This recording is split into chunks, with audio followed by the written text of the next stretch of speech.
Hai adik-adik, apa kabar? Sehat-sehat dan ceria kan semuanya? Nah adik-adik, sebentar kita akan menyanyikan puji-pujian bagi Tuhan. Adik siap? Siap. Yuk bangkit berdiri. Yeay.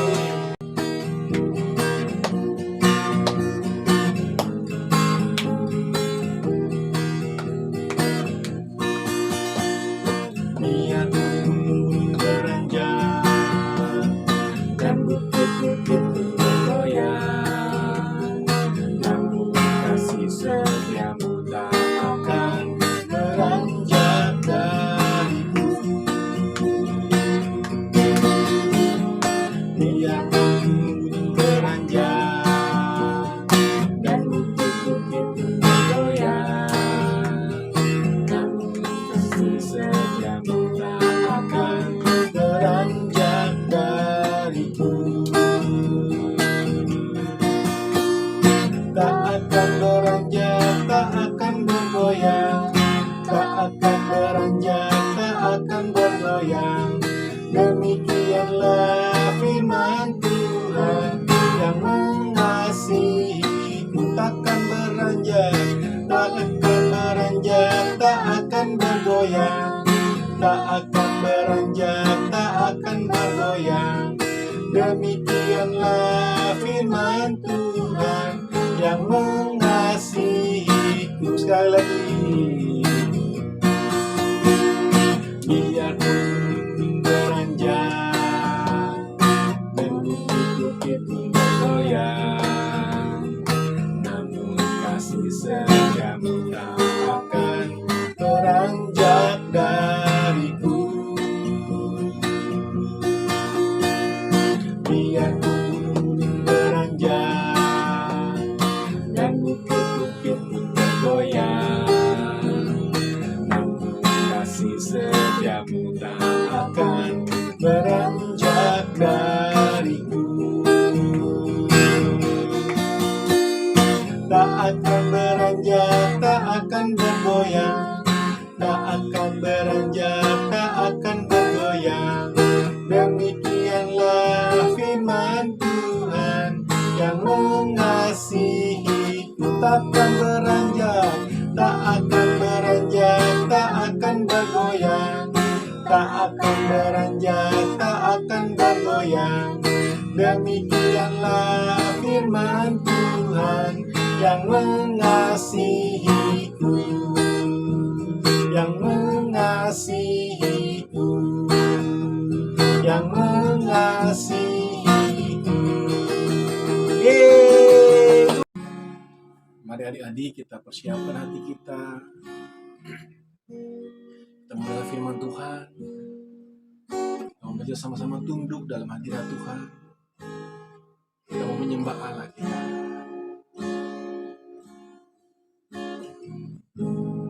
Mendengar pujian bagian bejana. Bagikan bejana siap dibentuk, demikian hidup di tanganmu. Dengan urapan kuasa Roh-Mu dibarui selalu. Jadikanku Allah dalam rumah-Mu.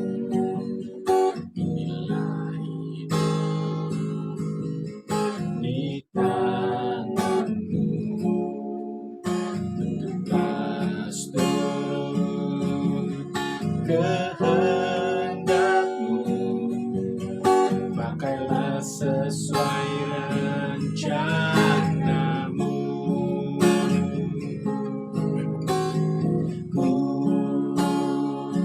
mau seperti-Mu, Yesus, disempurnakan selalu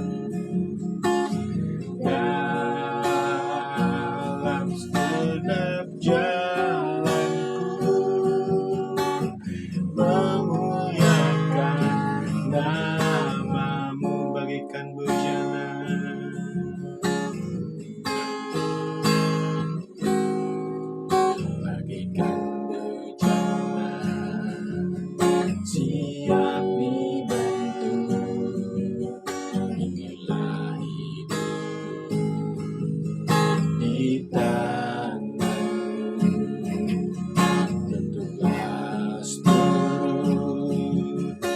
kehendak-Mu. Pakailah sesuai rencana-Mu, ku mau seperti-Mu. Ku mau seperti-Mu, Yesus. Disempurnakan selalu dalam segenap jalanku, memuliakan nama-Mu. Ku mau seperti-Mu, seperti-Mu, Yesus. Disempurnakan selalu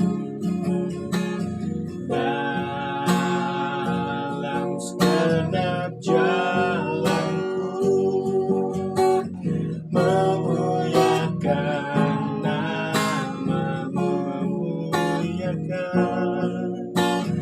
memuliakan nama-Mu, memuliakan nama-Mu. Tuhan, kami bersyukur buat pagi ini, bahwa anak-anak kami, adik kami semua, Tuhan bisa memuji dan menyembah Tuhan. Tuhan, sebenarnya kami mau dengar firman Tuhan yang dibawa oleh Kakak Desi. Tuhan, tolong kami untuk mengerti Tuhan, firman Tuhan. Biar Tuhan Kau urapi Kakak Desi, Tuhan yang akan membawa firman Tuhan. Terima kasih Bapak buat saat ini kami bisa memuji dan menyembah Tuhan. Dalam nama Tuhan Yesus kami berdoa dan mengucap syukur. Haleluya. Amin. Nah, adik-adik, siap mendengarkan firman Tuhan oleh Kakak Desi? Siap, Kak. Silahkan Kakak Desi. Terima kasih Kak Robi yang sudah memimpin kita dalam pujian penyembahan pada hari ini. Halo adik-adik semua, kakak berharap kita semua dalam keadaan sehat dan tentunya masih bersemangat dan bersuka cita mengikuti ibadah Sunday School pada hari ini walaupun secara online. Nah adik-adik, sebelum kakak membagikan cerita firman Tuhan pada hari ini, kakak mau bertanya kepada adik-adik semua. Adik-adik ada yang tahu Yudas Iskariot itu siapa? Kira-kira siapa ya adik-adik ya? Iya, betul sekali. Salah satu murid Tuhan Yesus yang mengkhianatinya. Nah, hari ini kakak mau membagikan cerita firman Tuhan tentang Yudas mengkhianati Tuhan Yesus dan kematiannya. Seperti apa ceritanya? Mari adik-adik kita siapkan hati dan pikiran kita untuk mendengarkan firman Tuhan.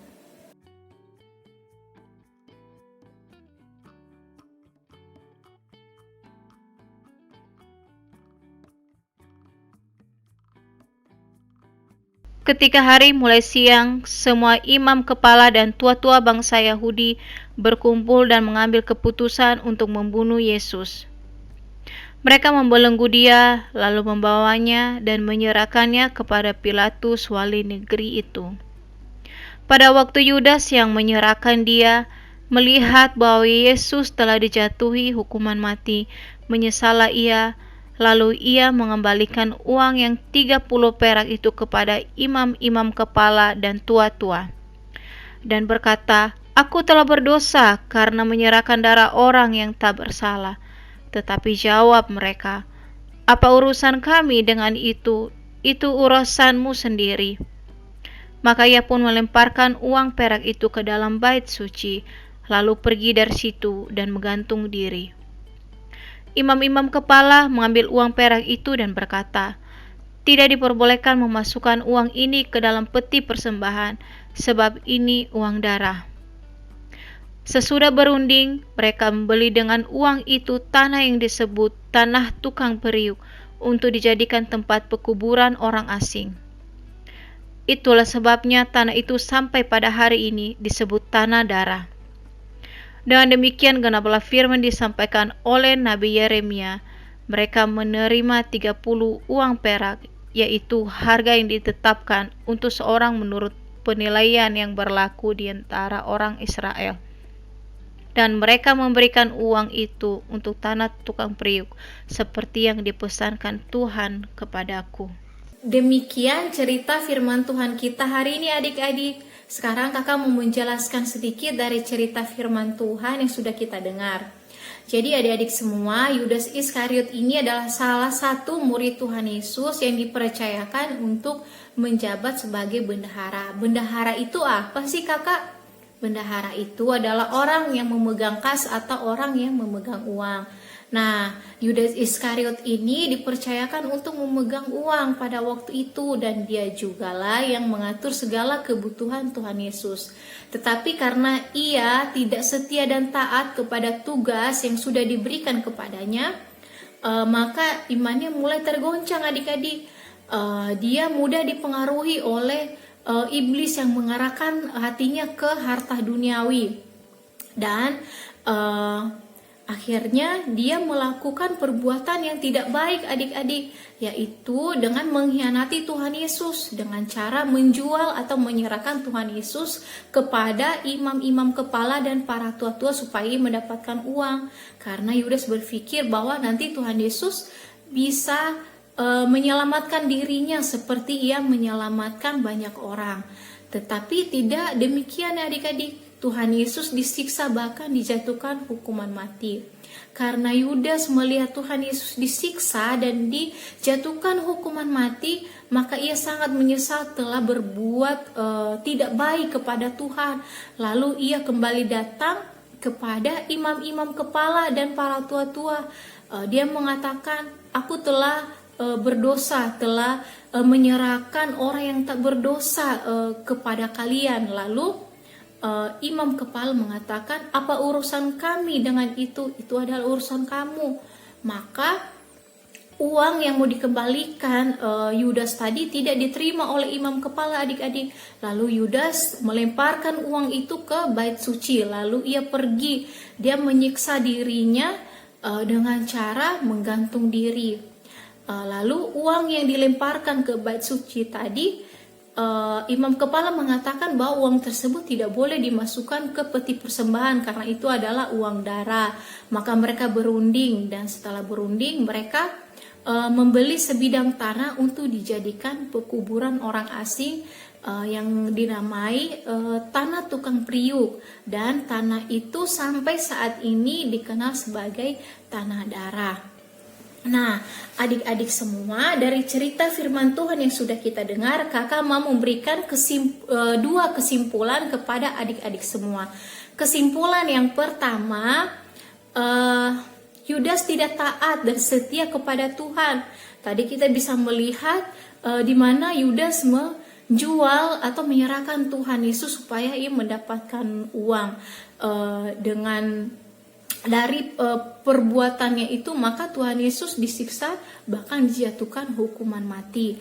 Nah, kesimpulan yang kedua, Yudas kehilangan iman kepada Tuhan, yang sehingga Yudas ini mudah dipengaruhi oleh iblis adik-adik, yang mengarahkan hatinya kepada hal duniawi. Yudas menjadi pribadi yang cinta akan uang. Nah, ayat firman Tuhannya kakak mau bacakan kepada adik-adik semua yang diambil dari 1 Timotius 6 ayat 10. Karena akar segala kejahatan ialah cinta uang, sebab oleh pemburu uanglah beberapa orang telah menyimpang dari iman dan menyiksa dirinya dengan berbagai-bagai duka. Nah, di firman Tuhan ini adik-adik semua sudah jelas ya adik-adik ya. Di sini dikatakan bahwa orang yang menyimpang dari iman akan menyiksa diri berbagai macam duka. Nah, tadi kita bisa melihat bagaimana kehidupan Yudas yang sudah melakukan suatu perbuatan yang tidak baik kepada Tuhan.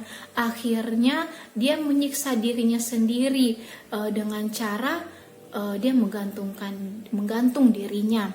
Adik-adik semua, kakak percaya kita belajar suatu hal dari firman Tuhan pada hari ini. Kakak yakin kita akan menjadi pribadi yang taat dan setia kepada Tuhan.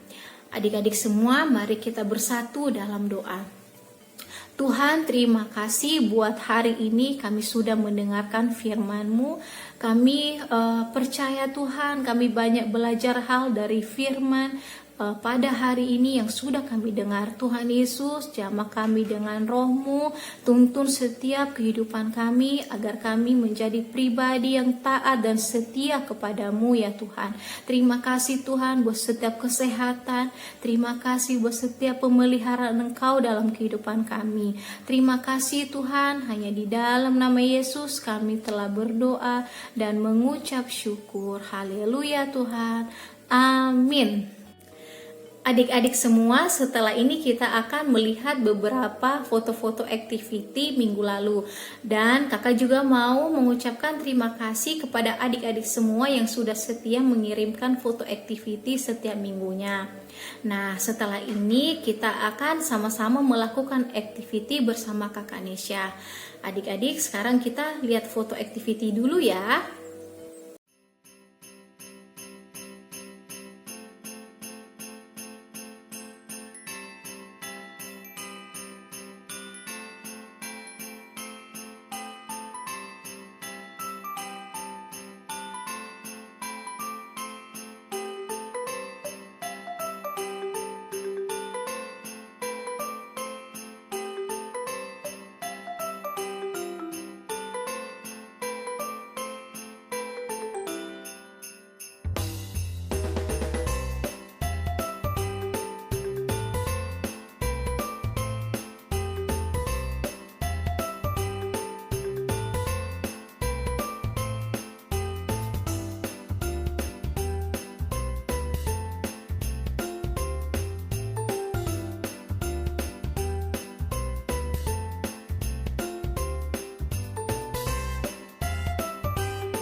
Halo adik-adik, terima kasih Kak Desi dan Kak Robi. Tadi siapa yang sudah dengar firman Tuhan hari ini? Ya, firman Tuhan hari ini bercerita tentang Yudas Iskariot yang tidak taat dan tidak setia serta kehilangan imannya kepada Tuhan. Nah, kali ini Kak Desi akan mengajak kalian untuk membuat prakarya, yaitu kita akan membuat salib dari kertas origami. Jadi, sebelum kita memulai langkah-langkahnya, siapkan dulu bahan-bahannya. Ini dia bahan-bahannya. Mari kita membuat salib dengan menggunakan kertas berwarna. Bahan yang harus disiapkan adalah 1 lembar kertas berwarna, 3 lembar kertas berwarna ukuran 1/4. Pertama-tama, kertas dilipat 2 lalu buka lipatannya. Setelah itu, kertas dilipat ke dalam sesuai garis tengah. Kemudian, kertas dilipat lagi ke dalam sesuai garis tengah. Berikutnya kita lipat semua kertas ukuran 1/4. Pertama, kertas dilipat jadi 2, lalu dilipat lagi sesuai garis tengah. 2 kertas lainnya juga dilipat dengan cara yang sama. Kemudian kedua sudut dilipat jadi bentuk segitiga. Sekarang kita gabungkan semua bagian dengan menggunakan lem. Tada! Salibnya sudah selesai. Tuhan Yesus mati dan disalibkan untuk menyelamatkan kita dari dosa. Jadilah anak-anak yang baik yang selalu mengucap syukur kepada Tuhan. Siapa yang sudah selesai salibnya? Jangan lupa difoto, lalu kirimkan ke kakak guru sekolah minggu, atau kamu bisa minta tolong mama papa untuk upload dan mention ke Instagram gereja @gcb_berkat-bagi-bangsa. Nah adik-adik, ibadah sekolah minggu hari ini sudah selesai. Jangan lupa tetap patuhi protokol kesehatan buat kamu yang sudah masuk sekolah seperti biasa, atau buat kamu yang masih belajar online dari rumah. Tapi sebelum mengakhiri ibadah hari ini, mari kita sama-sama berdoa. Lipat tangan, tutup mata, Tuhan, terima kasih hari ini kami boleh beribadah bersama. Tuhan, biarlah firman yang kami dengar bisa menjadi buah dalam kehidupan kami. Kami bisa menceritakannya kembali kepada teman-teman, baik ketika kami di rumah, ketika kami bermain, atau ketika kami belajar. Jadikan itu sebagai berita kebenaran yang akan kami bawa kemanapun kami pergi. Berkati kami, berkati guru-guru sekolah minggu, berkati orang tua kami. Tuhan, terima kasih. Persiapkan hati kami untuk melanjutkan seminggu ke depan dan kembali beribadah bersama-sama di minggu depan. Terima kasih Tuhan Yesus. Kami telah berdoa dan mengucap syukur. Haleluya. Amin. Oke adik-adik, selamat hari Minggu. Sampai jumpa di ibadah sekolah minggu depan. Dadah!